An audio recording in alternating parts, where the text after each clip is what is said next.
একটা সাধারণ যাত্রা যে এমন অন্ধকার রহস্যে মোড় নেবে তা কেউই ভাবেনি।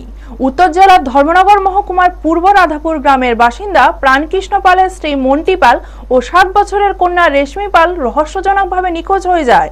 পরিবার সূত্রে জানা যায়, গত শুক্রবার মন্টি পাল মেয়েকে নিয়ে আগরতলার উদ্দেশ্যে রওনা দেন। ধর্মনগর রেল স্টেশন পৌঁছানোর পর থেকেই তাদের আর কোনো খোঁজ মেলেনি। পরবর্তীতে ফোনে পরিবারের সঙ্গে শেষ কথা বলার কিছুক্ষণ পরেই মন্টি পালের মোবাইল বন্ধ হয়ে যায়। এরপর থেকে মা ও মেয়ের আর কোনো সন্ধান পাওয়া যায়নি। আত্মীয় স্বজন ও বিভিন্ন স্থানে খোঁজ করেও কোনো খোঁজ না পেয়ে প্রাণকৃষ্ণ পাল ধর্মনগর থানায় নিখোঁজ ডায়েরি করেন। এদিকে রেল স্টেশনের সিসিটিভি ফুটেজ খতিয়ে দেখতে গেলে জানা যায়, ক্যামেরাগুলি দীর্ঘদিন ধরে অকেজো থাকায় তদন্তের সমস্যা হচ্ছে। বর্তমানে পুলিশ ঘটনার তদন্ত শুরু করেছে, তবে এখনো পর্যন্ত মা ও মেয়ের কোনো খোঁজ মেলেনি।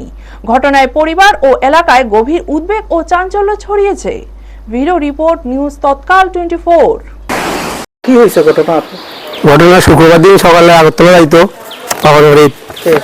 আমার পরিবার আর মেয়ে। তো তারা আগরতলা রান্না বান্না করে আগরতলা 2টার সময় গেছে এখান থেকে, আর যাইয়া তোমার ধর্মনগর নামছে। নামিয়ে এরপর তারা ট্রেনে যাইব বিকালবের ট্রেনে।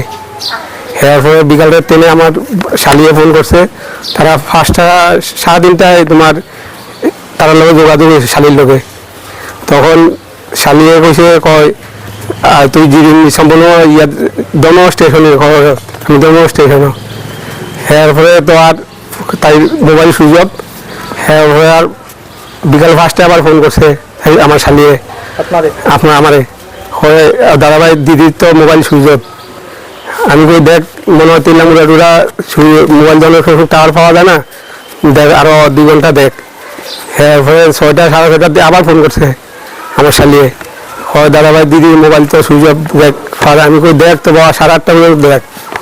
এরপরে আমার বাইরে জিরিনা স্টেশন আইলো, আওয়ার পরে তারা দিদিরে পাইতে আসে না আর আমার মেয়েরে। আপনার স্ত্রীর নাম কি? আমার স্ত্রীর নাম মন্টি পাল। বয়স কত? বয়স ধরেন 40। এবং বাচ্চা যে সঙ্গে আছে তার নাম কি? ওইগুলো তোমার রেশমি পাল। আপনার মেয়ে? আমার মেয়ে। বয়স কত? বয়স 7 বছর। তারপরে আপনারা মানে খোঁজাখুঁজি করছেন? হ্যাঁ, আমার এইখানে খোঁজাখুঁজি করছি আর রাত্রে। এরপর আর রাত্রে আর কোনো ইয়ে হচ্ছে না। এরপরে সকালবেলা 9টা 9:30 দিয়ে থানাত এরপরে করছি। কোন থানাতে? ধর্মনগর থানাতে। মানে জানানোর পরে থানা আপনারা কি আশ্বস্ত করছে? কইছে আমরা দেখবো এটা।